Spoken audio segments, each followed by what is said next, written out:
Hello everyone, सगळ्यांचं स्वागत आहे आजच्या लेक्चरमध्ये। मी दिलीप मुसळे। आपण आजच्या या विशेष लेक्चरमध्ये संयुक्त गट क मुख्य परीक्षा 2023 मधील इंग्लिशचा या ठिकाणी क्वेश्चन पेपर या ठिकाणी सॉल्व करणार आहे।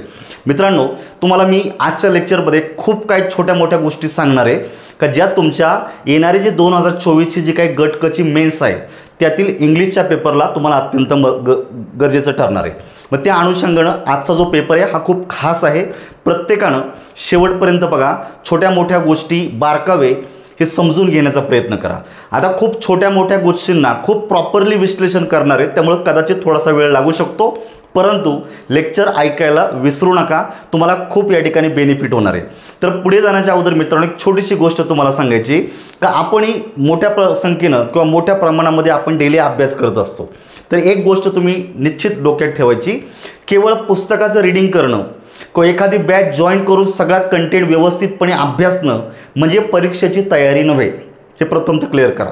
तुम्ही कुठले किती बेस्ट पुस्तक वापरा, किती टॉपचं पुस्तक वापरा, म्हणजे पुस्तकाचं रीडिंग करणं किंवा बॅच जॉईन करणं म्हणजेच फक्त अभ्यास नाही, तर हा अभ्यासाचा एक थोडासा भाग आहे। त्याला जोडून जेव्हा तुम्ही PYQवर फोकस करता, PYQ ॲनालिसिस करता, तेव्हा खऱ्या अर्थानं तुमच्या अभ्यासाला एक प्रॉपर गती दिशा मिळत असते आणि याचा सगळ्याचा फायदा होतो तुमच्या एक्झाममध्ये। कारण एक्झाममध्ये आपल्याला फक्त 60 मिनिट्स आहेत आणि 100 क्वेश्चन आहेत। आणि आत्ताची जर परिस्थिती जर पाहिली तर मराठी आणि इंग्लिश या पेपरमध्ये तुम्हाला 80 पेक्षा जास्त मार्क्स पडणे हे अत्यंत क्रमप्राप्त आहे। कारण जर इथे 80 क्रॉस जर झाले तरच तुमचा एक जनरल जो स्कोर आहे GSचा आणि लँग्वेज पेपरचा मिळून 120-130 तुमचा क्रॉस होणार आहे, जेणेकरून तुम्हाला मेन्समध्ये पास होता येते। तर या अनुषंगाने जर मेन्स जर क्रॅक करायची असेल तर लँग्वेजच्या पेपरला विशेष महत्त्व आहे। आणि हे सगळं करत असताना इथे तुम्हाला जर एवढा स्कोर जर करायचा असेल तर या ठिकाणी इंग्लिशमध्ये सुद्धा 40+ मार्क्स तुम्हाला पडले पाहिजे। मग त्याचं टेक्निक, त्यातल्या छोट्या गोष्टी ह्या 2023च्या मेन्सच्या अनुषंगाने समजून घ्या। चला आपण लेक्चरला सुरुवात करू। व्यवस्थितपणे समजून घ्यायचं आहे। सेट ए आहे, जर तुमच्याकडे क्वेश्चन पेपर असेल तर क्वेश्चन पेपर काढून ठेवा, नसेल तर MPSCच्या वेबसाईटवरून डाउनलोड करू शकता तुम्ही। तर तो पेपर ए सेट प्रमाणे तुम्ही व्यवस्थित बघा। या ठिकाणी ही जी परीक्षा आहे ही मुख्य परीक्षा 2023 आहे का जी 17 डिसेंबरला झाली होती, ठीक आहे। पण अजून एक महत्त्वाची गोष्ट की याचा अजूनही फायनल रिझल्ट लागलेला नाही आहे, हे खऱ्या अर्थानं दुर्दैवाची गोष्ट आहे। आतापर्यंत ही प्रक्रिया पूर्ण व्हायला लागत होती, परंतु ठीक आहे, आता जे झाले ते झाले। मी या अनुषंगानं पुढे व्यवस्थितपणे बघा।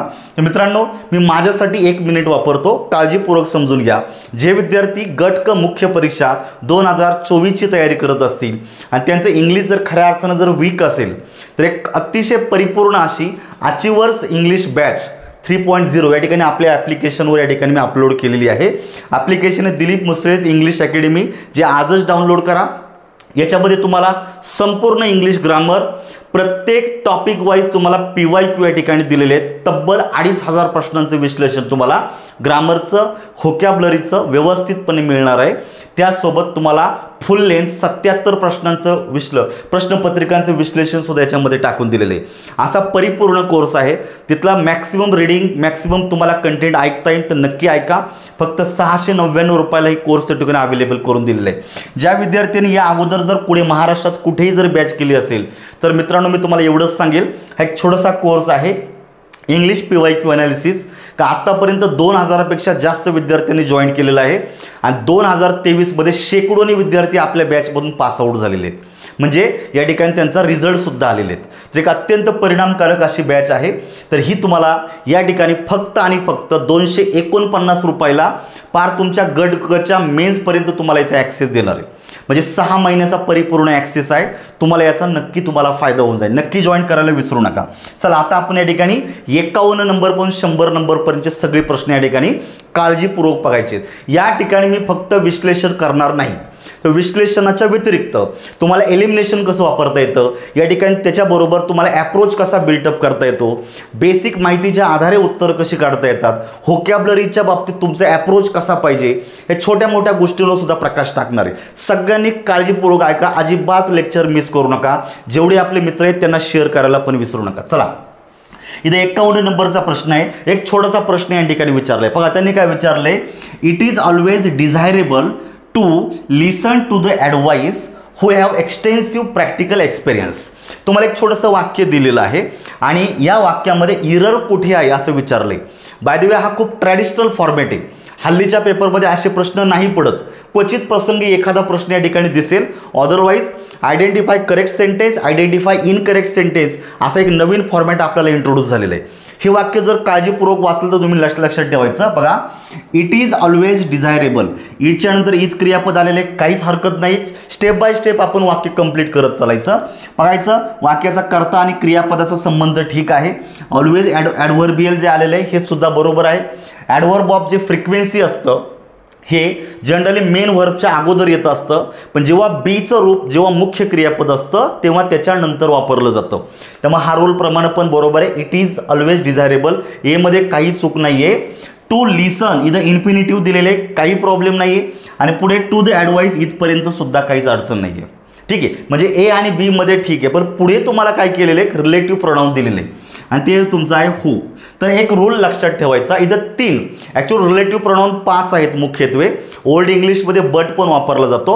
हो, होम, हुज, दॅट आणि विच हे 5 मेजर रिलेटिव्ह प्रोनाउन आहे. यांच्यापैकी नोटीस करायचं हू, त्याच्यानंतर दॅट आणि तिसरा जो आहे तो म्हणजे विच. हे 3 असे रिलेटिव्ह प्रोनाउन्स आहेत. हे जेव्हा तुम्ही वाक्यामध्ये वापरता तर याचा रेफरन्स कसा असतो, तर हे जे रिलेटिव्ह प्रोनाउन आहे हे वाक्यामध्ये ज्या नामासाठी आलेले त्याच नामाच्या वचनाप्रमाणे पुढे क्रियापद आपलं रूप बदलत असतं. मग आता या ठिकाणी तुमच्या वाक्यामध्ये एक पार्ट मिसिंग आहे मित्रांनो, नीट लक्षात ठेवा. इथे एक पार्ट मिसिंग आहे. लिसन टू द ॲडवाईस, इथं संबडी, इथं कुणाच तरी उल्लेख पाहिजे होता व्यक्तीचा, लक्षात ठेवायचं. मग पुढे दिलेलं who have extensive practical experience. Experience कुणाला असणार आहे, व्यक्तीलाच असणार आहे, बरोबर आहे की नाही. पण इथं असा व्यक्तीचा पुढे उल्लेखच दिलेला नाही आहे. म्हणजे काय झालेलं आहे, ह्या वाक्यामध्ये कुठेतरी असं स्टेटमेंट प्रॉपर दिलेलं नाही आहे. त्यामुळे जनरली बीमध्ये चूक दिसते आणि सीमध्ये पण जनरली चूक आहे. म्हणजे एक्झॅक्टली बीमध्ये काय तर नामाचा उल्लेख पाहिजे तो दिलेला नाही आहे आणि सीमध्ये पुढे क्रियापदाचं रूप या ठिकाणी बरोबर दिसलं नाही. त्यामुळे काय झालेलं आहे, हा प्रश्न आयोगानं कॅन्सल केलेला आहे फायनल आन्सर कीनुसार. हे लक्षात ठेवायचं. त्यामुळे याचं उत्तर निघत नाही, हा प्रश्न कॅन्सल झालेला आहे, हे तुम्ही समजून घ्या. चला आपण पुढच्या याच्याकडे जाऊयात. तुम्हाला इथं 52 नंबरच्या याच्यामध्ये हा एक आपला लेटेस्ट आणि रिसेंट फॉर्मॅट आहे आयोगाच्या पेपरमधला. इथे तुम्हाला 3 स्टेटमेंट दिलेले आहेत आणि ह्या स्टेटमेंटपैकी बघायचं करेक्ट सेंटेन्सेस ओळखायच्यात. मग आता ॲप्रोच क्लिअर करून घ्या. छोट्या छोट्या गोष्टी एकेका वाक्याला समजून घ्या. छान पद्धतीनं समजलं ना तर कमीत कमी वेळेमध्ये आपल्याला उत्तर देता येतं. मित्रांनो, एक गोष्ट लक्षात ठेवायची, आपल्याकडे 60 मिनटं आहेत. 60 मिनटापैकी तुम्हाला 4 मिनटं असे सोडून द्यायचेत. म्हणजे आपल्यापर्यंत आन्सर म्हणजे पेपर येईपर्यंत एखादा मिनटं जातो. त्याच्यानंतर तुम्ही काही प्रश्नांचे चेक करताय, ठीक आहे. त्याच्यानंतर एक्झामिनर वर्गात येतो तुमची सही करायला. या सगळ्या प्रक्रियेमध्ये किमान तुमचे 2-3 मिनटं इकडे तिकडे निघून जातात. आपल्याकडे खऱ्या अर्थानं तुमच्याकडे जो वेळ आहे ना हा तुमच्याकडे आहे फक्त 55 मिनटाचा. आणि या 55 मिनटामध्ये 100 क्वेश्चन आहे विथ त्याच्यामध्ये 2 पॅराग्राफ आहेत फुल लेंथचे. म्हणजे तुमच्याकडे ऑब्जेक्टिव्ह जे प्रश्न आहेत हेच तुम्हाला 90 आहेत आणि 2 पॅराग्राफचे आहेत. पॅराग्राफला तुम्हाला मिनिमम आणि मॅक्सिमम 14 ते 15 मिनटं काढून ठेवायचे. म्हणजे आपल्याला 40 मिनटं आहेत, एक लक्षात ठेवायचं आहे. आणि या 40 मिनटामध्ये आपल्याला तब्बल 90 प्रश्नांना समजून घ्यायचे. म्हणजे less than half minute you have to attempt 1 question. एक प्रश्न अटेम्प्ट करण्यासाठी अर्ध्या मिनिटापेक्षा कमी वेळ. इतका स्पीड, टाईम आणि ॲक्युरसी तुमच्या रीडिंगमध्ये अभ्यासामध्ये आली पाहिजे. आणि याच्यासाठी मी सांगतोय PYQ ॲनालिसिस टॉपिक वाईज आणि फुल लेंथ ह्या दोन्ही फॉर्मॅटमध्ये गरजेचं आहे. त्यामुळे ह्या गोष्टी अजिबात मिस करू नका. छान पद्धतीनं समजून घ्या. काय दिलेलं पाहायचं, neither did men nor women go out at night. आता इथं नायदर नॉरची रचना दिलेली, जरा वेळ लक्षात ठेवायचं, ठीक आहे. पण पुढे नायदरच्या नंतर इथं तुम्हाला नाऊन दिलेलं आहे आणि नॉरच्या नंतर एक नाऊन दिलेलं आहे. आता यांनी काय केलेलं तर डीड हे क्रियापद मध्येच टाकलेलं आहे. ॲक्च्युअली जे क्रियापद जे आहे ना हे इथं तुम्हाला पुढे दिलेलं आहे. काय दिलेलं आहे, पुढे दिलेलं आहे. परंतु एक जनरल स्ट्रक्चर काय सांगतं का तुमच्या वाक्यात नायदर नॉरने जेव्हा 2 नामं जोडली जातात तर पुढे जे येणारं क्रियापद हे दुसऱ्या नामाच्या वचनाप्रमाणे बदलतं. आता बाय द वे तसं क्रियापद डीड आल्यामुळे क्रियापद मूळ रूपातच घ्यायचं आहे आपल्याला, त्यात काय बदल होणार नाही. तर हे वाक्य तसं पाहिलं तर बरोबर आहे, याच्यामध्ये काय चूक देण्यासारखं नाही. तरी पण जर डाऊट आला तर याला जरा साईडला ठेवा. बाकीच्यावर इलिमिनेशन होतं का आपण चेक करू. पहा दुसरं काय दिलेलं आहे, not only the kitten was wet but cold also. तर मित्रांनो नॉट ओनली आणि बट ऑल्सोचा एक रूल लक्षात ठेवायचा का जो मी नेहमी विद्यार्थ्यांना सांगत असतो. नॉट ओनली बट ऑल्सो जर क्रियापदाच्या अगोदर जर आला, काय नॉट ओनली आणि बट ऑल्सो यांनी दोन नाउन दोन प्रोनाउन वगैरे जर जोडलेले क्रियापदाच्या आधी, तर तुम्हाला ॲग्रीमेंट चेक करायचं असं सब्जेक्टचं आणि व्हर्बचं ॲग्रीमेंट. या केसमध्ये जे सेकंड नाउन आहे याच्या वचनाप्रमाणे क्रियापद आपलं रूप बदलत असतं, हे एक लक्षात ठेवायचं. आणि जेव्हा वाक्यात क्रियापदाच्या नंतर नॉट ओनली बट ऑल्सो येतो, लक्षात ठेवायचं नॉट ओनली बट ऑल्सो येतो, तेव्हा या ठिकाणी फक्त समान भाग जोडायचे असतात. लक्षात ठेवायचे काय समान भाग, म्हणजे बट ऑल्सोनं जे जोडलेलं आहे तेच नॉट ओनलीनं जोडायला पाहिजे. मग जर नॉट ओनलीच्या नंतर असा ॲडिशनल काही शब्द दिसले, त्याच्यामध्ये नाऊन दिसेल क्रियापद दिसेल का जे बट ऑल्सोच्या नंतर तसं नाही आहे, मग ते सगळं उचलायचं नॉट ओनलीच्या आधी टाकायचं. म्हणजे हे रूल या ठिकाणी तुम्ही क्लिअर करून घ्या. Not only the kitten was wet but cold also, बटच्या नंतर फक्त ॲडजेक्टिव्ह जोडलेलं आहे, याचाच अर्थ नॉट ओनलीनं सुद्धा फक्त ॲडजेक्टिव्ह जोडायचं आहे वेट. म्हणजे द किटन ऑज हा जो काही भाग आहे या ठिकाणी मी थोडं पुसतो म्हणजे जरा लक्षात येईल. द किटन ऑज हा जो भाग आहे हा नॉट ओनलीच्या आधी पाहिजे होता, म्हणजे वाक्य काय झालं असतं the kitten was not only wet but also cold किंवा बट कोल्ड ऑल्सो. हे वाक्य ग्रॅमॅटिकली रॉंग आहे. आता नीट लक्षात ठेवायचं बी चुकलेलं आहे, आपल्याला वाक्य शोधायचे करेक्ट. म्हणजे बी उत्तरात येणार नाही तर लगेच एलिमिनेशन करायचं. बी असणारे पर्याय तुम्ही रिमूव्ह करा, म्हणजे पर्याय क्रमांक 2 आणि पर्याय क्रमांक 3 रिमूव्ह झाले. मग आता उरलेले 2 पर्यायाकडे चेक करा, याच्यात ओनली ए आहे आणि याच्यात ओनली सी आहे. म्हणजे मित्रांनो ह्या उरलेल्या 2 पैकी एकच वाक्य बरोबर आहे आणि एक वाक्य चुकीचं आहे. आपण जरा वेळ आपण एला जर बरोबर दिले तर सी चुकायला पाहिजे, सी जर बरोबर आलं तर ए चुकायला पाहिजे, हे लक्षात ठेवा. मग आता बघायचं no sooner does the curtain go up when the children watch the play closely. तर नोटीस करायचं नो सूनर जो आहे ही रचना आहे पहा, इतका सोपा प्रश्न विचारलाय. नो सूनरच्या नंतर नेहमी वाक्यात काय येत असतो मित्रांनो दॅन येत असतो, यांनी वापरून दिलेला आहे व्हेन का जो चुकीचा आहे. त्यामुळे सीला जर आपण चुकीचा दिला तर मित्रांनो हा ओनली सी सुद्धा जातोय, उत्तर 1 मध्ये कन्फर्म मिळून जाते. एलिमिनेशन मॅटर करतं, फक्त बेसिक्स तुम्हाला अभ्यास करायचा आहे, लय ॲडव्हान्सची गरज नाही. हे तुम्हाला मी परत एकदा सांगतो, 40 क्रॉस करणारे हे माझं चॅलेंज आहे. बेसिक संकल्पनांवर इतकी पकड मिळवायची, PYQचा ईच अँड एव्हरी क्वेश्चन इतका छान पद्धतीनं समजून घ्यायचा. वाचायचं मी म्हणत नाही, समजून घ्यायचं, कारण शेवटी तुम्हाला ही मेंटल रिॲक्शन एक्झाममध्ये करायची आहे. अंडरस्टँडिंग खूप इम्पॉर्टंट आहे. कमी वेळेमध्ये जर ॲक्युरसी आणायची असेल तर ह्या गोष्टी तुम्हाला फायदा करायच्या. एक गोष्ट तुमच्या नॉलेजच्या आधारे उत्तर द्या. जर उत्तर जर नॉलेजच्या आधारे जर जमलं नाही, म्हणजे एखादा प्रश्न तुम्हाला माहिती नसेल, एखादा रूल जर माहिती नसेल, तर मित्रांनो एलिमिनेशनच्या आधारे उत्तर काढा. ह्या 2 पैकी एक मेथड वापरा, तुमचे चुकणारे डॉट बरोबर येतील हे तुम्हाला मी 100% सांगतो. चला आपण पुढच्या प्रश्नाकडे जाऊया. या ठिकाणी तिसरा प्रश्न दिलेला 53 नंबरचा, dot dot pronouns are always singular. हा थेअरीवर विचारलेला प्रश्न आहे, बेसिक पार्ट्स ऑफ स्पीचवर विचारलेला प्रश्न आहे. आपण पार्ट्स ऑफ स्पीच खूप पळवतो, पण मित्रांनो पार्ट्स ऑफ स्पीच सारखा भाग पळवून जमत नाही. ते तर सगळं बेसिक आहे, त्याच्यात तर सगळं ॲडव्हान्स दडलेलं आहे.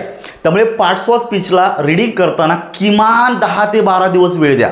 डेली एकच घ्यायचा. प्रेपोजिशन सारखा मोठा टॉपिक आहे, त्याला किमान 2-3 दिवस द्या. बरोबर आहे. हे व्हर्ब सारखा टॉपिक मोठा आहे, त्याला किमान 2 दिवस द्या. छान पद्धतीनं जर बेसिकचा जर चांगला तयारी केला तर मित्रांनो तुम्हाला कधीच अडचण येत नाही. हे माझं चॅलेंज आहे, हे करून बघा तुम्ही. या ठिकाणी काय दिलेलं आहे, कुठलं प्रोनाउन्स सिंग्युलर आहे. तर आता आपण चेक करूयात. रेसिप्रॉकल प्रोनाउन ज्याला आपण म्हणजे परस्पर संबंध असं म्हणतो, तर बेसिकली वन अनादर आणि ईच ऑदर. तर ईच ऑदर हा 2 व्यक्तींसाठी येतो आणि वन अनादर हा 2 पेक्षा अधिक व्यक्ती वस्तूंसाठी येतो, म्हणजे हा निश्चित सिंग्युलर नाही. पुढे दिलेलं रिलेटिव्ह प्रोनाउन, रिलेटिव्ह प्रोनाउन हो, होम, होज, दॅट, विच का जे वेगवेगळ्या नामांसाठी येतात, एक वचन अनेक वचन सगळ्यांसाठी येतात, याचा काही संबंध नाही आहे. पर्सनल प्रोनाउन बाकी एकवचनी पण असतं अनेक वचनी पण असतं, त्यामुळे हे पण येत नाही. पण बाकी जो डिस्ट्रीब्युटिव्ह प्रोनाउन आहे मित्रांनो हा 100% एकवचनी असतो. मग या ठिकाणी डिस्ट्रीब्युटिव्ह प्रोनाउनमध्ये बघायचं ईच ऑफ, आयदर ऑफ आणि नीदर नीदर ऑफ. तर जनरली इथं आयदर किंवा ईदर हे दोन्ही प्रोनाऊन्सिएशन बरोबर आहे. नायदर किंवा नीदर हे दोन्ही प्रोनाऊन्सिएशन बरोबर येतात. लक्षात ठेवा, जनरली आपण इंडियन लोक नायदर म्हणतो, पण नीदर सुद्धा ॲक्सेप्टेबल आहे, काही प्रॉब्लेम नाही. तर याच्यानंतर जे नाऊन घेतो, आपल्याला जे नाऊन घ्यायचे ते कंपल्सरी प्लुरल घ्यायचे मित्रांनो. अनेकांपैकी प्रत्येक जण असं सांगायचे, पण याच्यानंतर जे व्हर्ब घ्यायचे हे कंपल्सरी सिंग्युलर घ्यायचे, म्हणजे हे प्रोनाऊन एक वचनी आहे. म्हणजे तुम्हाला डीला उत्तरात घ्यायचे, पण घाई करू नका. डीला जर 4 समजाल तर गलती कराल, कारण 4 मध्ये बी आणि डी आहे, हे चुकणारे. परीक्षेमध्ये शेवटच्या टप्प्यात जेव्हा आपण येतो, प्रचंड मेंटल प्रेशर पडलेला असतो. या वेळेला सोप्या गोष्टी सुद्धा आपल्याला विसरल्यासारखे वाटतात. बऱ्याच वेळा आपल्या मित्राचं नाव सुद्धा आठवत नाही, इतकं मेंटली हॅक होतं. या कंडिशनमध्ये डी म्हणजे 4 नाही, नीट चेक करा. डी हा 3 मध्ये दिलेला आहे, याला व्यवस्थितपणे मार्क करा. एक जरी उत्तर चुकलं सिले मिस्टेकमध्ये, तर ही सिले मिस्टेक प्रचंड महागात पडू शकते, लक्षात ठेवायचं. त्यामुळे उत्तर क्लिअर निघलेलं आहे. पुढे दिलेलं आहे, choose the idiom that means to reveal a secret on confidential information. ही जी ॲक्च्युली ही मिनिंग आहे, याच मिनिंगचा तुम्हाला इडियम शोधायची आहे. पण ही इडियम किंवा हा जो मिनिंग आहे, हा PYQ जर चेक केले ना तुम्ही, जुने 11 पासूनचे, किमान 7 ते 8 वेळा येऊन गेलेली इडियम आहे. तुम्हाला काही सेकंद लागत होते उत्तर द्यायला, तरी पण विद्यार्थी काय करतात, कन्फ्युजन करून घेतात. तर कन्फ्युजन नाही करायचं मित्रांनो. ईच अँड एव्हरी PYQ 11 पासूनचे पार प्रॉपरली स्टेप बाय स्टेप समजून उमजून घ्यायचं, पार पाठ झाली पाहिजे व्होकॅब्युलरी त्यातली, हे लक्षात ठेवायचं. या ठिकाणी तुम्हाला इथं 4 पर्याय दिलेले आहेत, आणि 4 पर्यायामधल्या 4ही इडियम आपल्याला माहितीच पाहिजे, हे लक्षात ठेवायचं. आज वाचा, समजून घ्या, उद्या पाठ झाल्या पाहिजे, एवढं टार्गेट करत चालायचं. या ठिकाणी पट दिलेलं आहे, break the ice. Break the ice it means to break the initial silence, to speak on a particular topic for the first time.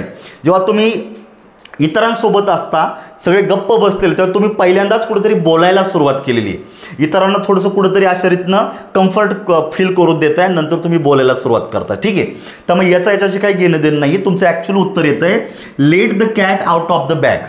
Late the cat out of the bag it means to reveal a secret, to disclose a secret. Secret उघड करणं, लक्षात ठेवायचं.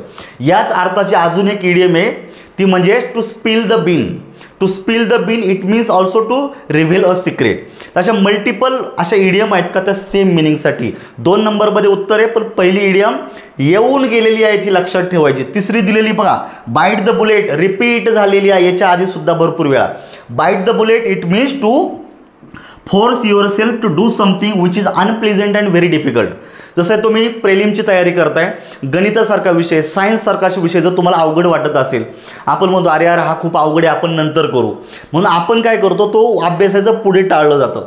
थोड्या दिवसांनी म्हणतो जाऊ दे अजूनही नंतर करूया. म्हणजे जी गोष्ट आवडत नाही, जी गोष्ट आपल्याला अवघड वाटते, ते आपण एक करायचं पुढे पुढे ढकलत राहतो किंवा टाळतो. पण परीक्षाच्या जवळ आल्याच्या नंतर म्हणतो अरे एकदा तरी वाचावं लागेल.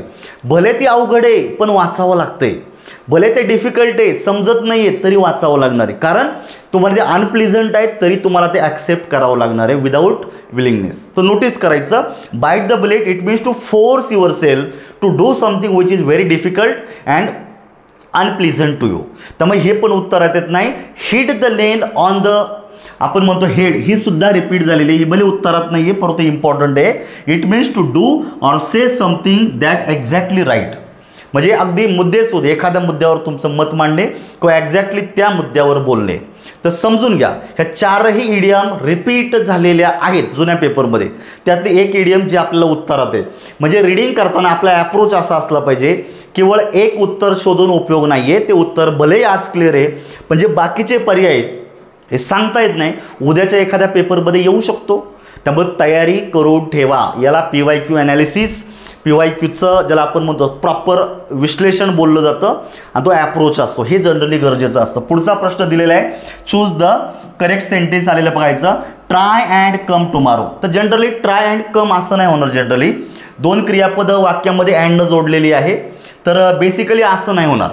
जनरली आपण काय म्हणतो, ट्राय टू कम, काय ट्राय टू कम टुमारो. तर ही रचना थोडीशी जास्त ॲक्युरेट आली असेल, त्यामुळे ए चुकीचं आहे.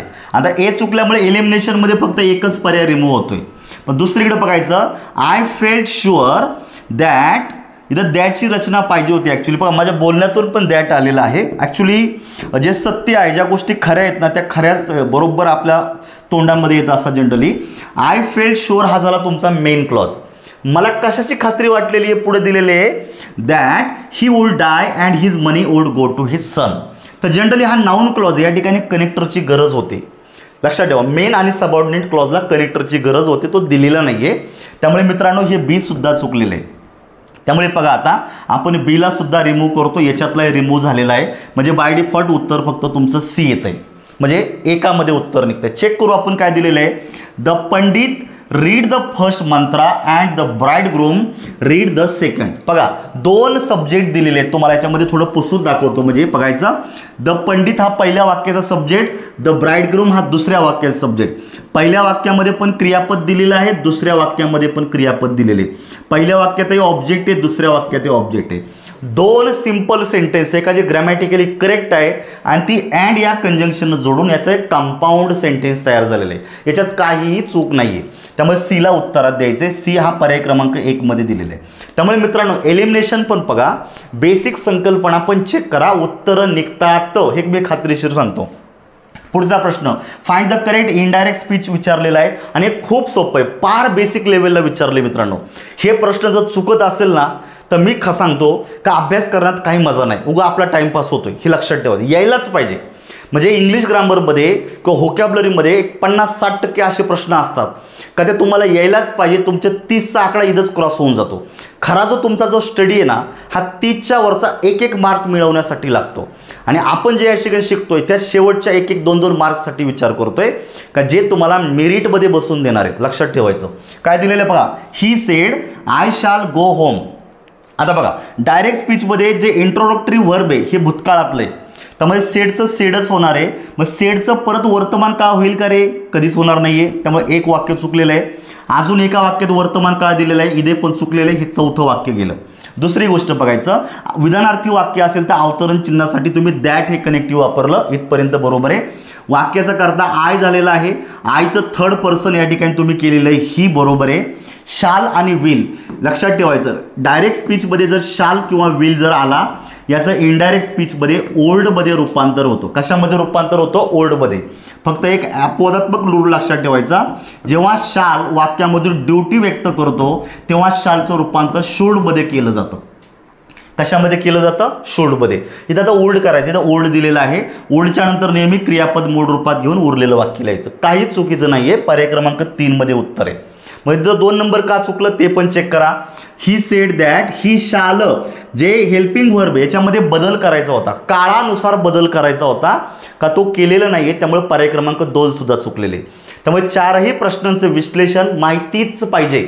बघा याचा उद्देश काय असतो, जेव्हा तुम्ही 4ही पर्याय पाहताना तर याचा एक मेन हेतू तुम्ही समजून घ्या. बेसिक काय असतं, एक उत्तर येणं आणि लगेच आपण पुढच्या प्रश्नाकडे जाणं हे आज सोपं वाटतं, पण एक्झामच्या दरम्यान ह्या सोप्या गोष्टी अवघड वाटतात.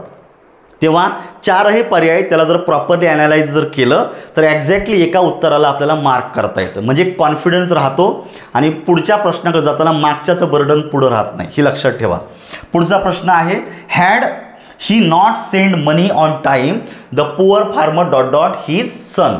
आता पहिली गोष्ट, हे वाक्य काही इंट्रोगेटिव्ह नाही आहे, हे लक्षात ठेवा. यांनी काय केलेलं या ठिकाणी इंट्रोगेटिव्ह मार्क दिलेला आहे. आता एक सिले मिस्टेक म्हणून गृहीत धरा, त्याला काही विलाज नाही, पण इथं पूर्णविराम पाहिजे होता. ॲक्च्युली हे आहे कंडिशनल सेंटेन्स. हे ॲक्च्युली सेंटेन्स कसं आहे बघायचं, if he had not sent money on time the poor farmer dot dot.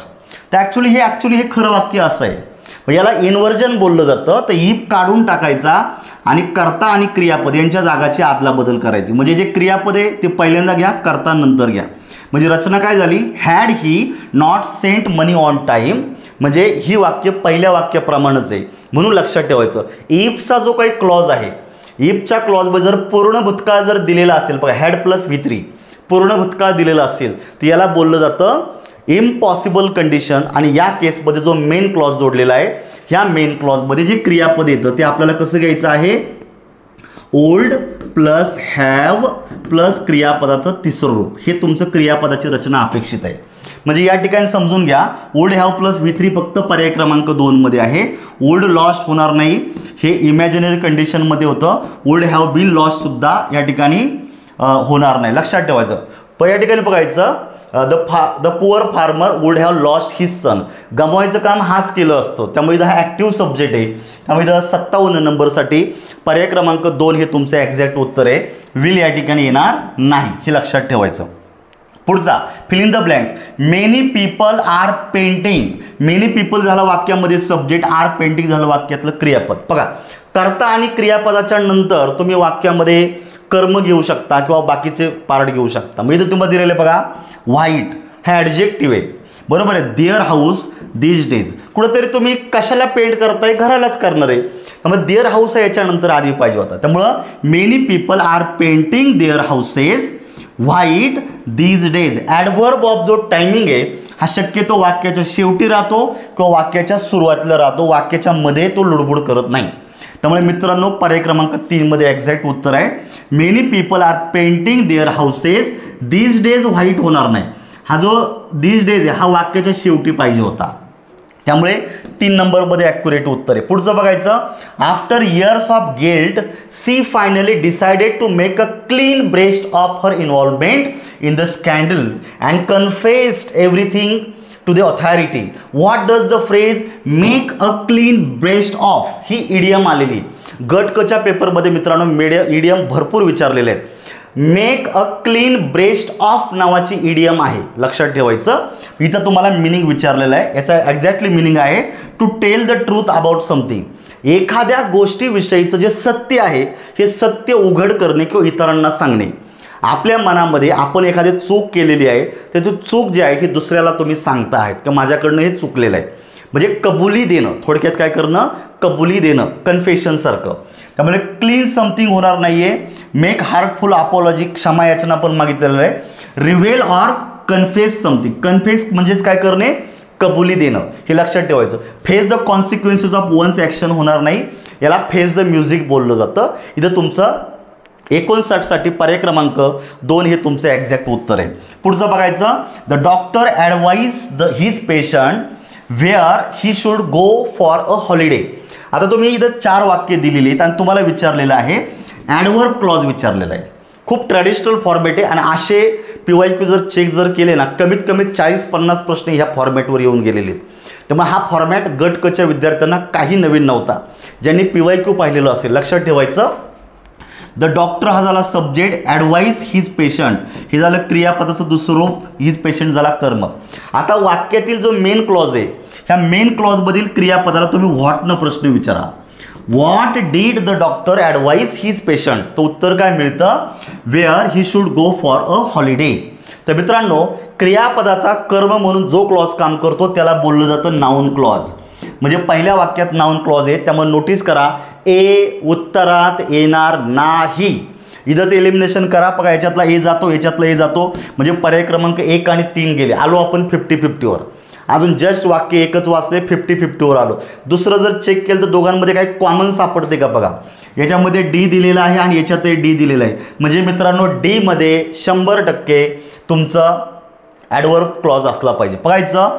Although aeroplanes sometimes crash accidents are rare. तर नोटीस करायचं दो आणि ऑल्दो याने कॉन्ट्रास्ट व्यक्त केला जातो, त्याला आपण ॲडव्हर्ब क्लॉज ऑफ कॉन्ट्रास्ट बोललं जातं. हे 100% ॲडव्हर्ब क्लॉजच आहे. त्यामुळे जर डी उत्तरात येणं अपेक्षित आहे.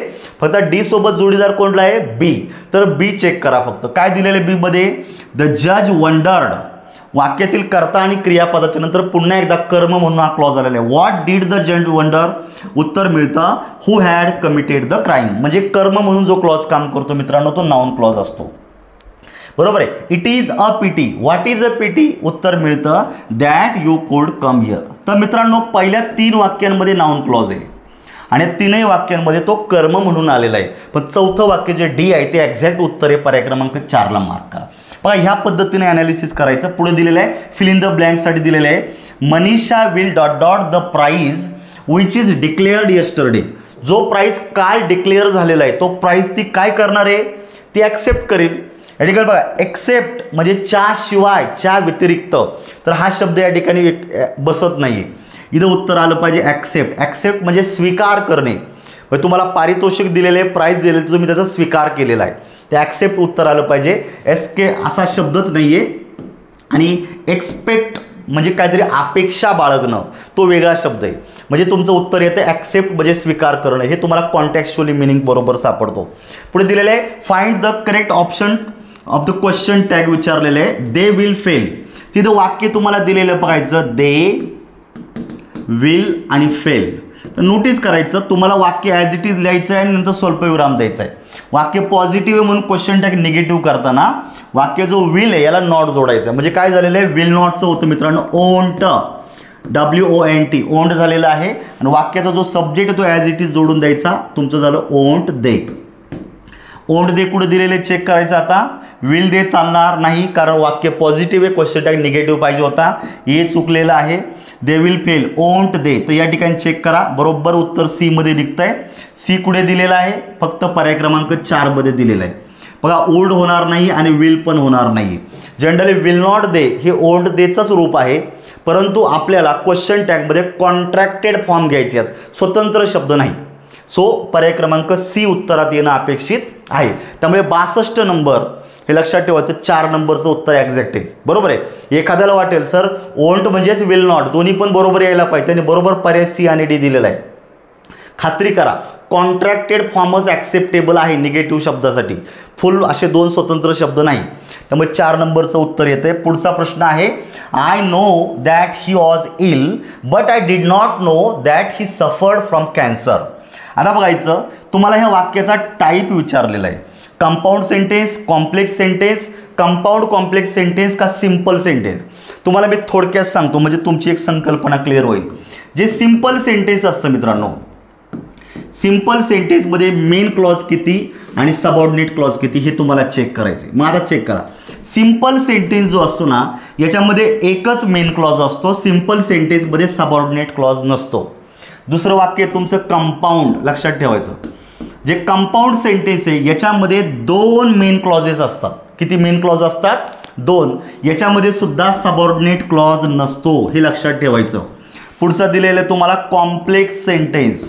तर कॉम्प्लेक्स सेंटेन्सची रचना कशी असते, कॉम्प्लेक्स सेंटेन्समध्ये कंपल्सरी एकच सबऑर्डिनेट क्लॉज असतो, एकच, लक्षात ठेवायचं. सॉरी, एकच मेन क्लॉज असतो.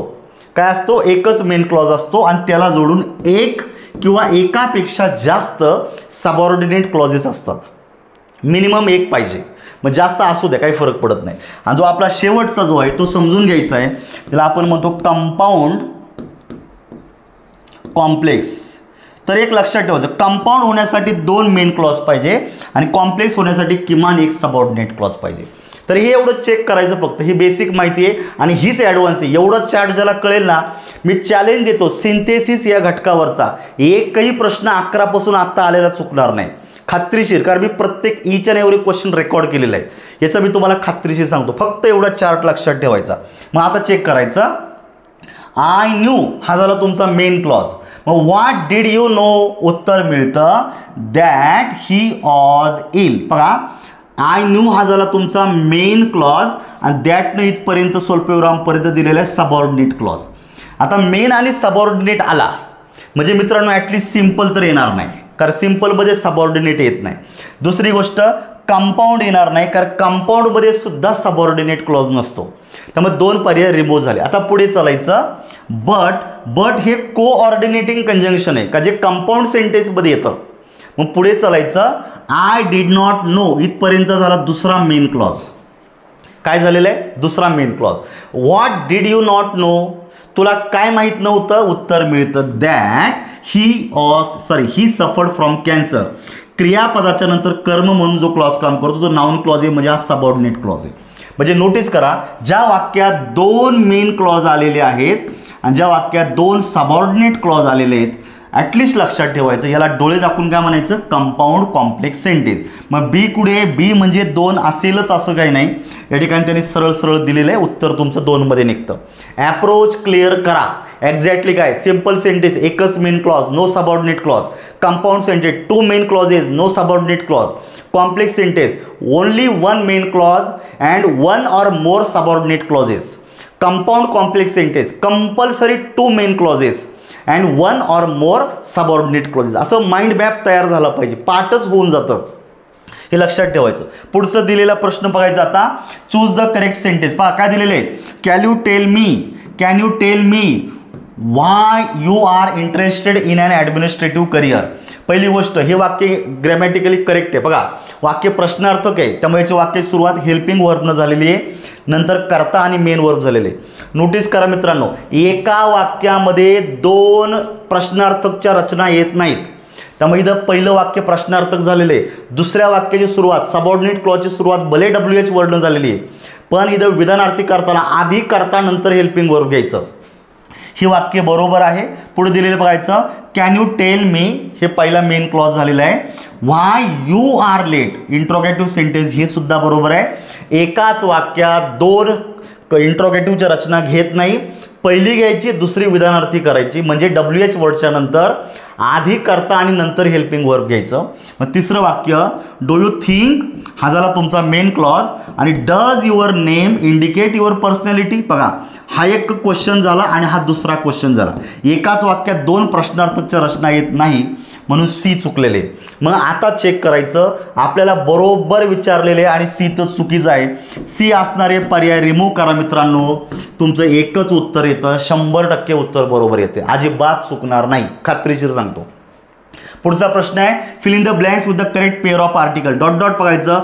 द डेथ ऑफ, जेव्हा तुमच्या वाक्यामध्ये नामाच्या नंतर ऑफची फ्रेज येते तेव्हा त्या नामाच्या आधी आपल्याला दचा वापर करायचा आहे. म्हणजे वाक्य होतं तुमचं, the death of the prime minister is being grieved by many people in UK, United kingdom. राज्यांचा संघ जिथं असतो ना तिथे कंपल्सरी आर्टिकल घ्यावं लागतं द. त्यामुळे दोन्ही ठिकाणी द आर्टिकलची गरज आहे. पर्याय क्रमांक 2 मध्ये 65चं उत्तर हे तुमचं कन्फर्म येतं आहे. पुढचा प्रश्न, चूज द करेक्ट इडियम विचारलेली खूप सोपी आहे. The president was dot dot and lived beyond his tenure. म्हणजे तो राहणार आहे, त्याचा टेन्युअर म्हणजे त्याचा जो कालावधी आहे, कालावधीच्या नंतर पण तो राहू शकतो, म्हणजे तो थोडा फिजिकली फिट आहे. बघा हाल अँड हार्टी हे तुमचं उत्तर करेक्ट आहे. Very healthy and very strong, का जो थोडा हेल्दी पण आहे आणि स्ट्रॉंग पण आहे. दुसरं तुम्हाला दिलेलं बघा, क्वाईट अ कॅच, ही इडियममध्ये येत नाही आहे. टॉकिंग बाय द डझन, तर ॲक्च्युली एक्झॅक्टली लक्षात ठेवायचं, टॉकिंग 19 किंवा 10 टू द डझन नावाची एक वेगळी इडियम आहे. पाठ करून ठेवा मित्रांनो. It mean talking very quickly and without stopping, continuously घाईघाईनं बोलणं, आणि तुम्ही ब्रेक न घेता घाईघाईनं एखादा मुद्दा बोलताय हे बोललं जातं. आणि head over heels, it means completely in love, madly in love, म्हणजे बरं प्रेमामध्ये पूर्णपणे डुबून जाणं, याला बोललं जातं हेड ओव्हर हिल. ही रिपीट झालेली आहे. उत्तर तुमचं 1 मध्ये कन्फर्म निघलेलं आहे. पुढचा बघायचं आता. Choose the correct meaning of the underline word दिलेले बघायचं. द स्टाफ मेंबर्स आर कन्व्हर्जंट, हा शब्द जुन्या PYQच्या प्रश्नपत्रिकांमध्ये येऊन गेलेला आहे, सेम पद्धतीने आलेला आहे आणि हा असाच विचारलेला आहे. कन्व्हर्जंट इट मीन्स व्हेरी फेमिलियर, का ज्याला त्याच्याविषयी माहिती पाहिजे. काय माहिती पाहिजे? With the issues. तिथं कन्व्हर्जनचा अर्थ होतो मित्रांनो फेमिलियर, म्हणजे त्याच्याविषयी त्याला माहिती आवश्यक आहे. पुढे दिलेलं आहे. Select the correct meaning of the underline idiom. ह्या पेपरमध्ये इडियमवरला खूप जोर लावलेले पाहायचं. My father burned his finger by interfering in his neighbours affair. आपल्या शेजाऱ्याच्या वैयक्तिक प्रश्नांमध्ये लक्ष घालून माझ्या वडिलांनी burned his finger. Burn one's finger नावाची इडियम आहे. It means to get himself in trouble. आपण दुसऱ्याची भांडणं सोडवण्यात जातो, दुसऱ्याचा संकट सोडवण्यात जातो, पण याऐवजी आपण स्वतः संकटात पडतो, आपण स्वतः अडचणीमध्ये सापडतो. याला बोललं जातं बर्न वन्स फिंगर्स. उत्तर 2 नंबरमध्ये येतं आहे. पुढचं दिलेलं आहे. Choose the one word which is close the opposite meaning विचारलेलं आहे. द लीडर वॉज प्रॅग्मॅटिक, हा किमान 2 वेळा रिपीट झालेला शब्द आहे. प्रॅग्मॅटिक, प्रॅग्मॅटिक. तर लक्षात ठेवायचं, याचा ॲक्च्युअल मिनिंग आहे तुमचा प्रॅक्टिकल. काय असा अर्थ होतो त्याचा? प्रॅक्टिकल. जे प्रॅक्टिकल, जे व्यावहारिक, जे वास्तविक आहे, याच्यात तुम्हाला विचारलेलं आहे अपोजिट, ज्याला आपण म्हणतो आयडियालिस्ट. अलग लक्षात, जे प्रॅक्टिकल नाही ते आयडियल असतं, म्हणजे पर्याय क्रमांक 4 मध्ये येते. ऑप्टिमिस्टिक म्हणजे आशावादी, काही संबंध नाही आहे. व्हॉग्यू म्हणजे अस्पष्ट स्वरूपाचं, याचं पण क्लिअर नाही आहे. आणि इनडेफिनेट म्हणजे अनिश्चित, याचा पण संबंध नाही आहे. उत्तर 4 मध्ये निघतं आहे. पुढचं दिलेलं आहे. आयडेंटिफाय द करेक्ट सेंटेन्स बघायचं. I met Renu after. तर मित्रांनो लक्षात ठेवायचं, 2-3 शब्द, त्यातले 2 शब्द कॉमन आहेत. आफ्टर आणि बिफोर हे दोन शब्द जर वाक्यात जर दिसले कंजंक्शन म्हणून, त्यानं जर दोन वाक्य जोडलेले असेल तर लक्षात ठेवायचं, एकाच वेळेस घडलेल्या कृती बिफोर आफ्टरनं जोडत नाही. म्हणजे एका पाठोपाठ एक घडायला पाहिजे. म्हणजे क्रिया आधी घडते ती पूर्ण भूतकाळ, जी क्रिया नंतर घडते ती साध्या भूतकाळात. आय मेट रेनू साधा भूतकाळ दिलेलं आहे. बाय द वे हे जुन्या पेपरमध्ये रिपीट झालेलं वाक्य आहे. I met Renu after I had finished my work.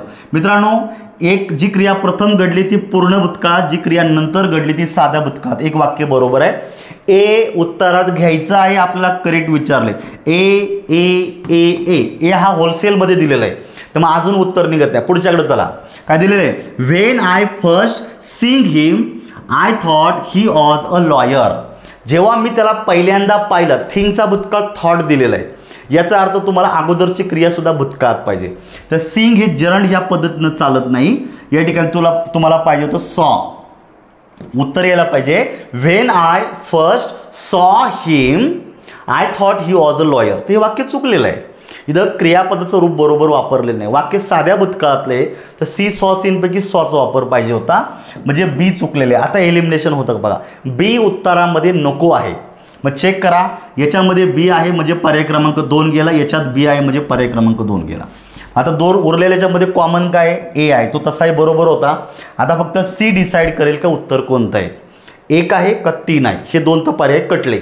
बघायचं, he joined after had his lunch. Before आणि आफ्टरनं सिक्वेन्स दर्शवला जातो. अगोदर त्यानं त्याचा डिनर कंप्लीट केलं आणि त्याच्यानंतर तो जॉईंट झाला. बरोबर आहे की नाही. मग आता जी क्रिया आधी घडली होती ती पूर्ण भूतकाळात येते. या ठिकाणी हॅड ऐवजी हॅड पाहिजे होता 2 वेळा. बरोबर आहे की नाही. पूर्ण भूतकाळ झाला असा, म्हणजे सी चुकलेला आहे. सी जर चुकतो तो फक्त पर्याय क्रमांक 1 उत्तर बरोबर येते. हे अप्रोच आहेत, हे बेसिक्स आहे, याच्या आधारे उत्तर निघतात, हे खात्रीशीर सांगतो. पुढचं बघायचं आता तुम्हाला. Find out the meaning of the word underline. She is forever interrupting the conversation. Conversation जे संभाषण चालू आहे ती फॉर एव्हर इंटरप्ट करते, म्हणजे कंटिन्युअसली इंटरप्ट करते. आणि दुसरं दिलेलं आहे she has left him forever. Forever म्हणजे कायमचंच, त्यामुळे एंडलेसली आणि परमनंटली. उत्तर 3 मध्ये निघतं आहे. तर ऑफिशियली नाही, परमनंटली पहिल्यांदा, प्रिव्हियसली सुरुवातीला येणार नाही आहे. त्यामुळे तुमचं उत्तर 3 मध्ये येतं आहे. पुढचं दिलेलं आहे identify the verb form of the underline word. बघायचं, swimming is a good exercise. मी तुम्हाला अप्रोच सांगतो. बघायचं, क्रियापद दिलेले इज. क्रियापदाच्या आधी विधानार्थी वाक्यामध्ये नेहमी सब्जेक्ट येतो. सब्जेक्टमध्ये काय काय येतं मित्रांनो? सब्जेक्टमध्ये फक्त येतो नाऊन, सब्जेक्टमध्ये फक्त येतो प्रोनाऊन, सब्जेक्टमध्ये येऊ शकतं नाऊन फ्रेज आणि सब्जेक्टमध्ये येऊ शकतो नाऊन क्लॉज. याच्या व्यतिरिक्त इंग्लिश ग्रामरमध्ये सब्जेक्ट नाही. नाऊन, प्रोनाऊन, नाऊन फ्रेज आणि नाऊन क्लॉज, बस एवढे 4च शब्द झालेले आहेत. मग आता चेक करायचं तुम्हाला. या ठिकाणी क्रियापदाच्या आधी स्विमिंग आहे, हा प्रोनाऊन तर नाही आहे. बरोबर आहे, एकच शब्द आहे, त्यामुळे नाऊन फ्रेज नाही आहे, नाऊन क्लॉज पण नाही आहे, त्यामुळे आता हा नाऊन गटामध्ये होणार आहे. मग असं क्रियापदाचं ING युक्त रूप जे आहे ते जर वाक्यात नामाचं कार्य करत असेल त्याला बोलायचं जिरांड. याला थोडक्यात आपण काय म्हणतो, जिरांड, किंवा ज्याला आपण म्हणतो व्हर्बल नाऊन. काय म्हणतो त्याला आपण? Verbal noun. तर 2 नंबरमध्ये उत्तर आहे. इन्फिनिटिव्ह म्हणजे टू प्लस क्रियापदाचं मूळ रूप असतं मित्रांनो. ही वेगळी संकल्पना आहे. फ्रेजमध्ये तुम्हाला किमान 1-2 शब्द पाहिजे, क्लॉजमध्ये पण 2-3 शब्द पाहिजे, ज्याच्यामध्ये स्वतःचं फायनाईट वर्ब पाहिजे. तिथं उत्तर जेरांडमध्ये येतं आहे. पुढचा प्रश्न दिलेला आहे, चूज द करेक्ट ऑप्शन विचारलेला आहे. अंडरलाईन वर्ड पहा, the government must cut down it's expenditure. खर्च कट डाऊन करणं, इट मीन्स टू रिड्यूस करणं. आपला जो काय होणारा जो खर्च आहे तो कमी करणं, म्हणजेच काय होतं मित्रांनो, टू रेड्यूस. उत्तर तुमचं 3 आहे. हे फ्रेझल वर्ब हा टॉपिक आहे. कोणता आहे तुम्हाला? Phrasal verb. तर व्यवस्थित करून ठेवायचं आहे. पुढे दिलेलं आहे choose the correct reported speech विचारले.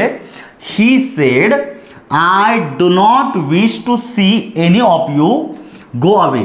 तर मित्रांनो पाहिजे 2 वाक्य एकत्रित जोडलेली. तर हे वाक्य एकच नाही आहे, तुम्हाला इनडायरेक्ट कराल. तुम्हाला 2 वाक्य दिलेली. पहिलं वाक्य जर वाचलं तर लक्षात ठेवायचं, I do not wish you to see any of you. मला तुम्हाला कुणालाही भेटायची इच्छा नाही. हा झाला तुमचा एक वाक्य. हे आहे विधानार्थी वाक्य. तर विधानार्थी वाक्याप्रमाणे पहिल्या वाक्याचा रिपोर्टेड स्पीच करायचा. दुसरं वाक्य दिलेले गो अवे, क्रियापदाच्या मूळ रूपाने सुरू झालेलं वाक्य आज्ञार्थक आहे. म्हणजे बघा मित्रांनो, इथं 2 वाक्यांचा इनडायरेक्ट स्पीच करायचा आहे. पण पहिलं वाक्य स्टेटमेंट आहे, स्टेटमेंट प्रमाणे कनेक्टिव्ह वापरा. दुसरं वाक्य इम्पेरेटिव्ह आहे, इम्पेरेटिव्ह प्रमाणे कनेक्टिव्ह वापरायचं. आणि ही जी दोन वाक्य आहेत यांचा इनडायरेक्ट स्पीच करून ते एका विशिष्ट कंजंक्शननं जोडून द्यायचे आहेत का त्या दोघांमध्ये बरोबर बॅलन्स क्रिएट करेल. मग बघायचं आता ही सेट तसाच आलेला आहे, अवतरण चिन्हाच्या ऐवजी दॅट घ्यायचं आहे, बरोबर आहे की नाही. इथे एक्सक्लेम्ड होणार नाही कारण हे उद्गारवाचक वाक्य नाही आहे, त्यामुळे हे होणार नाही. टोल्डही होणार नाही कारण सेडचं रूपांतर सेडमध्येच होतं. सेड टू असेल तर टोल्ड घ्या, त्यामुळे दुसरा आणि तिसरा चुकलेला आहे. पाहायचं ही सेड दॅट, बरोबर आहे की नाही. ही आता इथं डू नॉटचं रूपांतर झालेलं आहे डिड नॉट, आयचं रूपांतर थर्ड पर्सनमध्ये झालेलं आहे he did not wish to see any of them, देचं यूचं रूपांतर देममध्ये केलेलं आहे. आणि दुसरं वाक्य जे आज्ञार्थक आहे ते टूनं जोडायचं टू गो अवे. आणि नोटीस करायचं हे दोन वाक्यांना जोडलं कशाने, अँड ऑर्डर देम ह्या फ्रेजनं जोडून दिलेले. तर मित्रांनो तुमचं एक मध्ये उत्तर निघतंय. 4 का चुकीचे त्याची खात्री करा. ही सेड टू देम, तर अशा पद्धतीने रचना येणार नाही. टू देम असं होणार नाही, सेड टू नाही घ्यायचा कारण इथं देम या ठिकाणी घ्यायचंच नाही, बरोबर आहे. He did not wish to see any of them and told them to go. इथं ऑर्डर दिलेली, लक्षात ठेवायचं. इथून निघून जा, आज्ञार्थक वाक्यातून स्पष्टपणे ऑर्डर व्यक्त होते, त्यामुळे ऑर्डर्ड हे क्रियापद पाहिजे होतं, येतं का लक्षात. त्यामुळे या ठिकाणी चुकलेले, त्यामुळे फक्त 1 नंबरमध्ये उत्तर आहे. पुढचं दिलेलं आहे चूज द करेक्ट सिक्वेन्स विचारले. The students are, the student झाला सब्जेक्ट, आर झालं क्रियापद. कर्ता आणि क्रियापदाच्या नंतर तुम्हाला काय पाहिजे मित्रांनो, इथं बघा आर हे फक्त हेल्पिंग वर्ब आहे. हेल्पिंग वर्बच्या नंतर तुमच्या वाक्यामध्ये मेन वर्ब येऊ शकतो. चेक करा मेन वर्ब कुठं आहे का. The students are solving the questions. Is solving हे क्रियापदाचं चौथं रूप आहे, म्हणजे प्रेझेंट कंटिन्युअस टेन्सची रचना बनते. त्यामुळे द स्टुडंट्स आर सॉल्विंग, डीनं सुरुवात झाली पाहिजे. डी डी डी डी सगळीकडे करून दिलेलं, इथे हिंट लागत नाही. सॉल्विंग द क्वेश्चन बघा with the help of the teacher. आपण म्हणतो ना विथ द हेल्प ऑफ, ही फ्रेजच आहे. विथ द हेल्प ऑफ, म्हणजे ऑफ हा बाय डिफॉल्ट पुढेच येतो, त्यामुळे जर हेल्पच्या नंतर ऑफ आलेला आहे म्हणजे एच्या नंतर सी आला पाहिजे. डी ए सी चेक करायचं, डी आला पाहिजे, त्याच्यानंतर ए आला पाहिजे, नंतर सी आला पाहिजे. हे 3 कुठे मॅच होतात चेक करायचं. डी ए सी इथं मॅच होतोय म्हणजे शेवटी बरोबरच बी यायला पाहिजे. With the help of the teacher for the last 2 hours. काहीच चुकीचं नाही आहे. पर्याय क्रमांक 2ला मार्क करून द्यायचं. पुढे तरी लक्षात ठेवा हेल्पिंग वर्बच्या नंतर मेन वर्ब आला पाहिजे म्हणून झालेलं आहे. सॉल्व द क्वेश्चन याच्यानंतर कुणाच्या मदतीनं, with the help of the teacher, शिक्षकांच्या मदतीनं. त्यामुळे एच्या नंतर सी चेक करा, इथं एच्या नंतर सी नाही, हे उलट दिलेले आहे त्यामुळे ए जातो या ठिकाणी. इथे सुद्धा ए आणि सी एकत्रित नाही, त्यामुळे इथं हे चुकलेलं आहे. आणि सी ए नाही, ए सी पाहिजे होता, हे चुकलेलं आहे. त्यामुळे इथं लगेच कळतं का आधी ए आणि नंतर सी, असा एकच पर्याय ए आणि सी का जो 2 नंबरमध्ये दिलेला आहे. याला उत्तर द्यायचं आहे. पुढे दिलेलं आहे चूज दी वन वर्ड विचारले. People living in the same age, एकाच कालखंडामध्ये राहणारी लोक, ज्याला आपण कॉन्टेम्पररी असं म्हणतो. मराठीमध्ये याला बोलतात समकालीन. जसं आत्ता आपल्याकडे राहुल गांधीजी आहे, बरोबर आहे. एका पार्टीमध्ये राहुल गांधीजी आहे, एका पार्टीमध्ये उद्धवजी ठाकरे साहेब आहे, एका पार्टीमध्ये नरेंद्र मोदी आहे, एका पार्टीमध्ये एकनाथजी शिंदे साहेब आहे, एका बाजूला देवेंद्रजी फडणवीस साहेब. हे सगळे कॉन्टेम्पररी पॉलिटिशियन आहेत. कॉन्टेम्पररी म्हणजे ज्याला आपण काय म्हणतो समकालीन, एकाच कालखंडामध्ये एकाच याच्यामध्ये ते राजकारणामध्ये आहेत, याला कॉन्टेम्पररी बोललं जातं. बाकीचे याच्यामध्ये येणार नाही. पुढे दिलेले आहे after years of searching for the answer she had and epiphany. हा प्रश्न ज्यानं काढला ना त्या मित्राला मी सॅल्यूट देतो, त्या टीचरला. हा लिटरेचर मधला खूप छान शब्द आहे मित्रांनो. लक्षात अपेक्षा सुद्धा नव्हती का लिटरेचर मधला असा प्रश्न विचारतील. एपिफेनी हा शुद्ध लिटरेचर मधला शब्द आहे.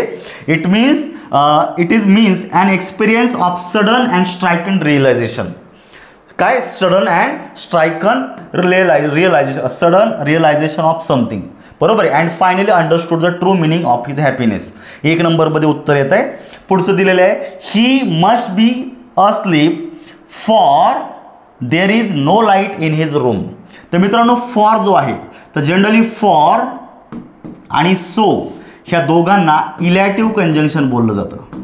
कोणतं असतं ते इलॅटिव्ह. आणि इलॅटिव्ह जे कंजंक्शन आहे हे येतं तुमच्या कंपाऊंड सेंटेन्समध्ये आणि त्याने व्यक्त केला जातो इन्फरन्स. काय व्यक्त केलं जातं मित्रांनो, inference. It means to cause of something. तर इन्फरन्स आणि इलेटिव्ह कंजंक्शनमध्ये उत्तर येतं आहे. याने कॉन्ट्रास्ट व्यक्त केला जात नाही, याने एडिशन सांगितलं जात नाही, चॉईस पण दिली जात नाही. चॉईस हे अल्टरनेटिव्ह कंजंक्शनमध्ये येतं, ते येणार नाही. फक्त एकमध्ये उत्तर आहे, पण ए हा 2मध्ये दिलेला आहे. तर generally cumulative conjunction, adversative conjunction, alternative आणि इलेटिव्ह हे जे कंजंक्शनचे जे टाईप आहेत ना, हे छान पद्धतीनं वाचून घ्या. कोणत्या टाईपमध्ये कोणते शब्द आहेत, त्यांची वाक्य कशी बनतात, यांचे अर्थ काय होतात. मित्रांनो, थोडा थोडा वेळ द्यायला शिका. प्रत्येक विद्यार्थ्याला वाटतं की पहिल्याच अटेम्प्टमध्ये माझी एक्झाम क्रॅक व्हायला पाहिजे, आणि तुमची अपेक्षा ही काय चुकीची नाही आहे, परंतु त्या लेवलचा अभ्यास होत नाही, ही आपली चूक आहे, हे समजून घ्या. पुढे दिलेलं आहे बघायचा, everybody dot dot speak the truth. प्रत्येकाने खरं बोललं पाहिजे. आता ही आपली ड्युटीज आहे खरं बोलणं, त्यामुळे ड्युटी रिस्पॉन्सिबिलिटीसाठी आपण मोस्टली काय वापरतो, शुड वापरतो. त्यामुळे 79 नंबर त्यासाठी तुम्हाला शुड हे उत्तर येतं आहे.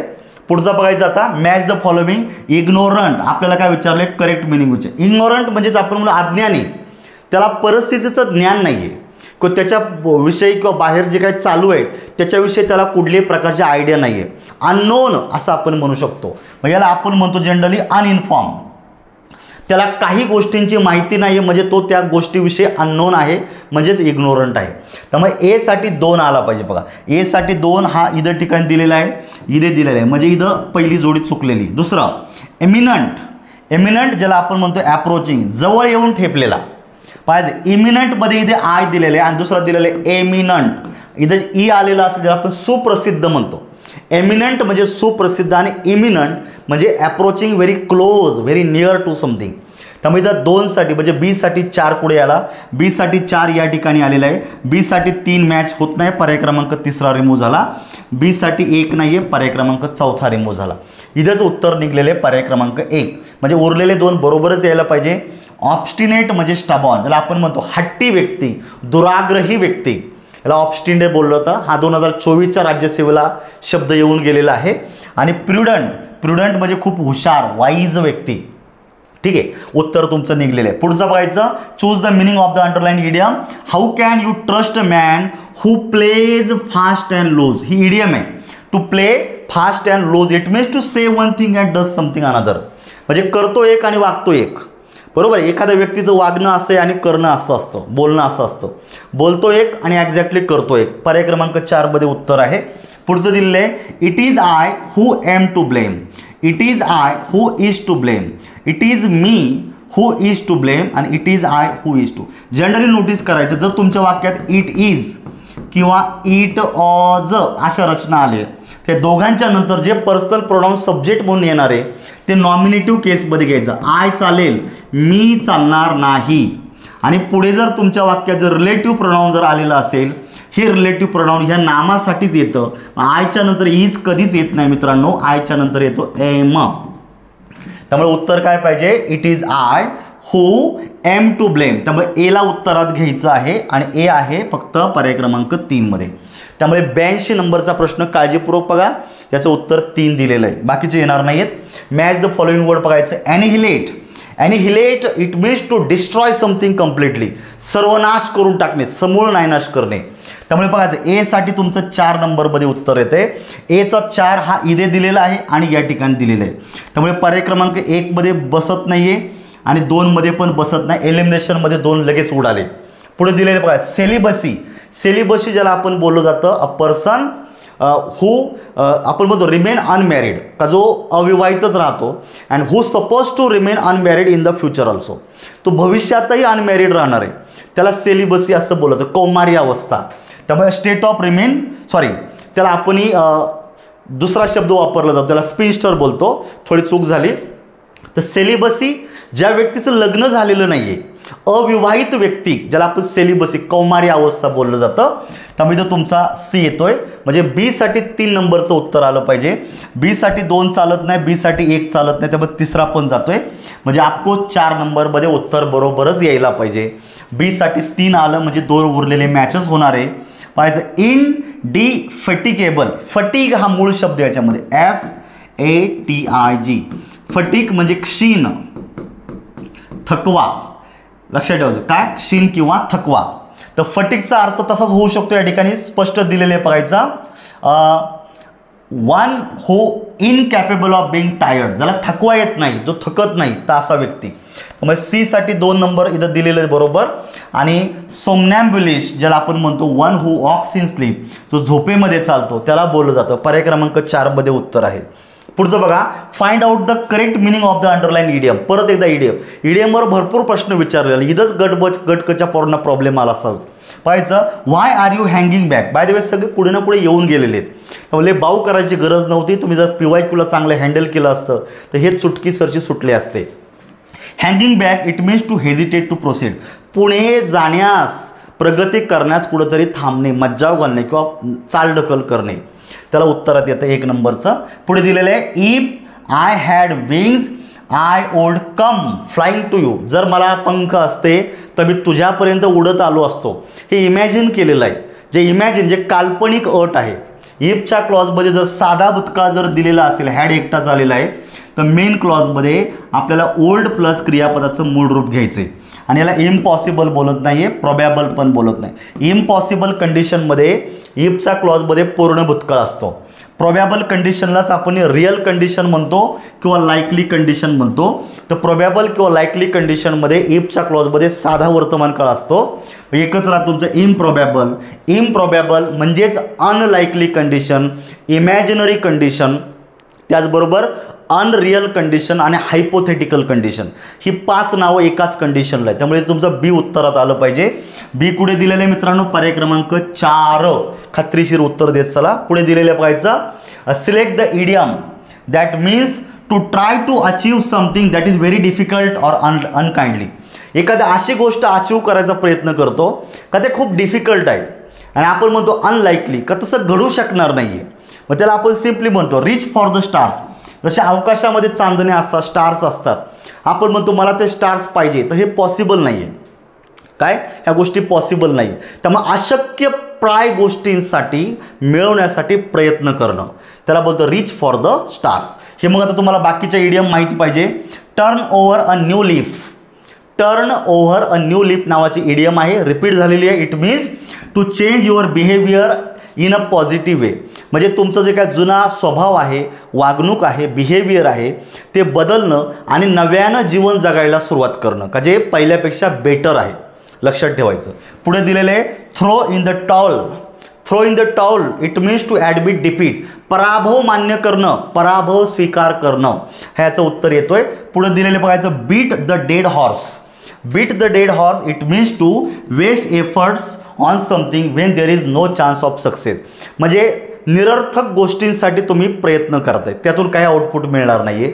आणि अशा प्रकारे तुम्हाला उत्तरं दिलेली आहेत. पुढचा प्रश्न दिलेला आहे, those who are dot dot in the art of flattery make rapid progress in their life. Flattery म्हणजे खुशामत करणे, दुसऱ्याची गोड गोड बोलून त्याच्याकडनं आपली कामं करून घेणं, ही सुद्धा कला सोपी नाही आहे.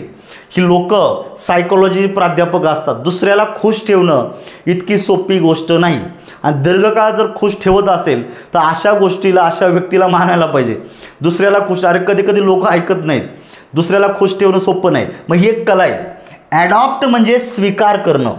जसं आपण एखादं मूल दत्तक घेतो, जसं आपल्या भारताची राज्यघटना आपण ॲडॉप्ट केली, नंतर इनॅक्ट केली, स्वीकारली आणि नंतर ती कार्यान्वित केली. ॲडॉप्ट म्हणजे स्वीकार करणे. मग ते व्यक्ती असेल, एखादी गोष्ट असेल, ते स्वीकार करतो, हा वेगळा शब्द आहे. ॲडॅप्ट म्हणजे स्किलफुल, परिपूर्ण, त्याच्यामध्ये कौशल्य आहे. मग जो व्यक्ती याच्यामध्ये कौशल्य आहे तो व्यक्ती लाईफमध्ये खूप प्रोग्रेस करतो. ॲडॅप्ट उत्तरात येतं. ॲडॅप्ट म्हणजे परिस्थितीला मिळतं जुळतं करून घेणं. उन्हाळ्याच्या दिवसात आपण या उन्हाच्या वातावरणानं आपण ॲडजस्ट करतो, पावसाळ्याच्या दिवसांमध्ये पावसाला ॲडजस्ट करतो, हिवाळ्याच्या दिवसांमध्ये ॲडजस्ट करतो. जसं वातावरण बदलेल तसं आपण परिस्थितीनुसार राहतो. याला ॲडॅप्ट करणं असं बोललं जातं. आणि अबाउट तर येणार नाही आहे. पुढचा तुम्हाला दिलेलं आहे बघायचं. आता काय दिलेलं आहे, find out the correct meaning दिलेलं आहे. Unless the poet is in his element he can not right a good poetry. Poetry लिहिण्यासाठी कधी घेतला पेन लिहिता येत नाही आहे. In his element in means in certain type of mood. Poem लिहिणं ही खूप क्रिएटिव्ह फॅकल्टी आहे, क्रिएटिव्ह गोष्ट आहे. आणि तशी क्रिएटिव्हिटी मनामध्ये कल्पना सुचायला पाहिजे, म्हणजे तो त्या मूडमधला पाहिजे. कल्पना सुचल्या तर कवीला कविता लिहिता येते. कधी त्याला म्हटलं हा घे पेन लिहायला सुरुवात करते, इट इज नॉट पॉसिबल. विशिष्ट वेळेला विशिष्ट परिस्थितीमध्ये त्याला कल्पना सुचतात आणि तो त्या कल्पनेच्या आधारे बरोबर कविता लिहितो. तर उत्तर 4 येत आहे. पुढचं दिलेलं आहे मॅच द फॉलोइंग. खूप सोपं आहे. डेमॉन्स्ट्रेटिव्ह प्रोनाऊन ज्याला आपण बोलतो धीस दॅट धीज आणि दोज, म्हणजे ए साठी 4 नंबरचं उत्तर आहे आणि ए साठी 4 हे 2 ठिकाणी दिलेले आहे, म्हणजे पहिले 2 पर्याय उडले. पुढे दिलेलं आहे इम्फॅटिक प्रोनाऊन, इम्फॅसाइज करणे, माय सेल्फ, युअर सेल्फ, हिमसेल्फ ह्या पद्धतीनं, म्हणजे बी साठी 1 हा केवळ एका ठिकाणी दिलेला आहे. पर्याय क्रमांक 2 मध्ये उत्तर निघतं, बाकीचे मॅच होणार आहे. इंट्रोगेटिव्ह मध्ये WH वर्ड येणार आहेत आणि indefinite pronoun anyone, everybody, no one, anyone असे शब्द येतात. पुढचा प्रश्न आहे identify the wrongly spelled word. ACCEPT बरोबर आहे. ANCIENT एन्सियंट हे स्पेलिंग चुकलेलं आहे आणि आपल्याला रॉंगली विचारल्यामुळे बीला उत्तरात घ्यायचे. अट्रॅक्ट ATTRACT बरोबर आहे. अराईव्ह पण बरोबर आहे, म्हणजे फक्त तुमचा बी उत्तरात घ्यायचा आहे आणि ओनली बी हा पर्याय क्रमांक 4 मध्ये. खूप बेसिक प्रश्न विचारले होते. आता 91 नंबरचा प्रश्न या ठिकाणी पाहायचा आहे आपल्याला. Identify the grammatically correct sentence किंवा सेंटेन्सेस. आता करेक्ट सेंटेन्स शोधायचे तुम्हाला या ठिकाणी 4 वाक्य दिलेले, काळजीपूर्वक या ठिकाणी बघायचं आहे. He is the man whom we all respect. हे वाक्य म्हणजे या टाईपचं वाक्य तुम्हाला खूप वेळ आलेलं आहे. तुमच्या वाक्यात मेन क्लॉज दिलेला आहे ही इज द मॅन आणि whom we all respect हा सबऑर्डिनेट क्लॉज आहे. जनरली मेन क्लॉजमधील मॅन ह्या नामाची अधिक माहिती देणारा ॲडजेक्टिव्ह क्लॉज आहे. तो whom ह्या रिलेटिव्ह प्रोनाऊनने जोडलेले आहे, काही चुकीचं नाही आहे. त्यामुळे या ठिकाणी ए तुमचा या ठिकाणी बरोबर येणं अपेक्षित आहे. दुसरं दिलेलं आहे आय डोंट नो, हा झाला तुमचा मेन क्लॉज. डोंट हा साध्या वर्तमान काळात निगेटिव्ह वाक्य करतं. व्हाय सी लाईक डॉग्स, जर काळजीपूर्वक जर पाहिलं तर तुमच्या लक्षात येतं सी हा तृतीय पुरुषी एकवचनी करताय, पण त्याच्यानंतर साध्या वर्तमान काळात जे क्रियापद येतं ना त्याला यस किंवा यस पाहिजे होतं, म्हणजे या ठिकाणी लाईक्स पाहिजे होतं. ठीक आहे, त्यामुळे मित्रांनो बी चुकलेला आहे, लक्षात ठेवा. मग आता इथं तुम्ही एलिमिनेशन होतं का बघा. याच्यातला बी जातोय म्हणजे पर्याय क्रमांक 1 गेलेला आहे, याच्यातलाही बी गेलेला आहे म्हणजे पर्याय क्रमांक 2 गेलेला आहे. आता ए हा बाकी 3 ठिकाणी आहे, त्यामुळे आता फक्त आता कुठला तरी डी किंवा सी पैकी एक उत्तर तुमचं निघणार आहे. मग पाहायचं his endeavours needs to be rewarded. पाहिजे एंडेवरला यस जोडलेला आहे. एंडेवर हा जो शब्द आहे याला यस जोडून त्याचं प्लुरल नाउन झालेलं आहे. Endeavours it is a plural noun. त्यामुळे याच्यानंतर जे क्रियापद यायला पाहिजे त्याला यस यस नको होता, कारण जर क्रियापदाला एस यस जोडला तर क्रियापद एकवचनी बनतं, इथे करता अनेक वचनी, त्यामुळे हा यस नको होता. ठीक आहे, त्यामुळे मित्रांनो सी काय झालेलं आहे, चुकलेले. आता जर चेक जर केलं तर सी जर चुकलेले जर पर्याय रिमूव्ह जर केले तर आपला एकच पर्याय राहतो मित्रांनो, पर्याय क्रमांक 3, का जे तुमचं एक्झॅक्ट उत्तर आहे. म्हणजे डी हे बरोबरच यायला पाहिजे. चेक करायचं. Give me some food which I may eat. इथं दॅट सुद्धा चालतो, विच सुद्धा चालतो. मेन क्लॉजमध्ये फूड या नामाविषयी अधिक माहिती देणारा क्लॉज आहे, ॲडजेक्टिव्ह क्लॉज दिलेला आहे. इथं तुमचं उत्तर पर्याय क्रमांक 3 मध्ये दिलेलं आहे. फाइंड द करेक्ट सिनोनिम विचारलं. ट्रँक्वाईल. ट्रँक्वाईल म्हणजे शांतता, म्हणजे जिथं मनाला आपल्याला खूप शांतता वाटेल, स्तब्धता वाटेल, बरोबर आहे का, चिर शांतता, मग त्याला आपण बोलवतो क्विट, शांतता. सिनोनिम विचारलेले. पुढचं दिलेलं आहे आपल्याला करेक्ट मिनिंग विचारलेले एकमेकाला. अल्टर आणि अल्टार. तर अल्टार म्हणजेच मित्रांनो प्लेस ऑफ वर्शिप, ज्या ठिकाणी आपण देवाची भक्ती करतो, देवाची पूजा अर्चा करतो, त्याला अल्टार बोललं जातं. आणि अल्टर म्हणजे बदल करणे, ज्याला आपण म्हणतो टू चेंज. त्यामुळे बी साठी 3 जर चेक केला तर बी साठी 3 या ठिकाणी दिलेलं आहे आणि ऑफकोर्स एकाच ठिकाणी दिलेलं आहे, म्हणजे इथे दिल्यामुळे इथेच उत्तर क्लिअर झालं. बाकीचे बरोबरच यायला पाहिजे, इतक्या सोप्या गोष्टी दिलेल्या आहेत. पुढे बघायचं आता. The politicians response to the accusation simply beg the question and fail to provide a clear answer. What does the phrase to beg the question means? Beg the question चा meaning दिलेला आहे मित्रांनो, to beg a logical fallacy by assuming the conclusion in premise. म्हणजे बऱ्याच वेळा काय होतं, आपण जे नेते मंडळी त्यांना असा एखादा खोचक प्रश्न विचारला जातो का त्यांना उत्तर माहिती असतं, परंतु पब्लिकमध्ये असं बोलत नाही ते. पण या ठिकाणी काहीतरी ते सावरासावर करून प्रतिप्रश्न विचारतात किंवा अशी काहीतरी जनरल माहिती देऊन ते पाडता काय घेतात, आपण बेग द क्वेश्चन म्हणू शकतो. त्यामुळे उत्तर तुमचं 3 मध्ये येतं आहे. To make a logical fallacy, काहीतरी लॉजिकली बोललं जातं का ते एक्झॅक्टली उत्तरात येणार नाही, बरोबर आहे. By assuming the conclusion in premise. ठीक आहे. आणि लास्टचा प्रश्न दिलेला आहे. Choose the correct sentence. बघायचं. Her work is superior than her brothers. मित्रांनो सुपेरियरच्या नंतर नेहमी टू येतो, त्यामुळे ए काय झालेला आहे, चुकलेलं आहे. आपल्याला विचारलेले करेक्ट, त्यामुळे ए उत्तरात येणार नाहीये. हे असणारे पर्याय लगेच रिमूव्ह करा मित्रांनो, लगेच 50-50वर येतोय. उरलेल्या दोघांमध्ये बी कॉमन आहे म्हणजे बी बरोबरच यायला पाहिजे. बघायचं, this photograph is the better of the two. Notice करायचं जर तुमच्या वाक्यात ऑफ द टूची जर फ्रेज जर आली, ऑफ द टू दोघांपैकी कोण, तर याच्या अगोदर द आर्टिकल कंपल्सरी घ्यायचे आणि कंपॅरेटिव्ह डिग्रीतला ॲडजेक्टिव्ह घ्यायचे. बघा द आर्टिकल दिलेलं आहे, कंपॅरेटिव्ह डिग्रीतला ॲडजेक्टिव्ह पण दिलेलं आहे, म्हणजे बी बरोबर यायलाच पाहिजे होता. सी सांगेल की उत्तर कोणतं आहे. बघायचं, this girl little girl is better than clever. तर मित्रांनो एकाच व्यक्तीच्या दोन क्वालिटीमध्ये जर तुलना जर करायची असेल तर दॅनचा वापर नाही करायचा. काय करायचं नाहीये, दॅनचा वापर नाही करायचा. आपण असं म्हणतो धिस गर्ल इज, नोटीस करायचं दॅन येतो, फक्त अगोदर जे आहे ना बेटरचा वापर नाही करायचा. काय पाहिजे होतं हे वाक्य बघायचं, यावरती लिहितो मी या ठिकाणी, हे सी वाक्य लक्षात ठेवायचं. This girl is more good, more plus positive डिग्रीतला ॲडजेक्टिव्ह वापरायचं, म्हणजे गुड आहे, गुड बेटर आणि best. This girl is more good than clever. ही प्रोव्हिजन आहेत मित्रांनो, कारण ते एकाच व्यक्तीच्या दोन क्वालिटीमध्ये तुलना केलेली, त्यामुळे एकाचे थेट दुसऱ्याबरोबर कम्पॅरिझन नाही आहे. त्यामुळे इथं मोर गुड दॅन क्लेवर ही रचना पाहिजे होती. त्यामुळे मित्रांनो सी चुकलेलं आहे. सी जर रिमूव्ह होतो तर फक्त पर्याय क्रमांक 1 हे उत्तर तुमचं 95चं निघतं. तर या प्रकारे मित्रांनो जवळपास आपण थोडे ना थिडके 95 पर्यंत प्रश्न घेतलेले. उरलेले जे काही आहेत ते फक्त आपले पॅराग्राफचे. तर मी पॅराग्राफवर एक स्वतंत्र लेक्चर घेईन, जेणेकरून आता याचा काही प्रॉब्लेम राहणार नाही, आपल्याला लेक्चर जास्त थांबवायचा नाही. तर मित्रांनो अपेक्षा करतो तुम्हाला हा लेक्चर ऐकलेला असेल, आवडलेला असेल, हे विश्लेषण समजलेलं असेल.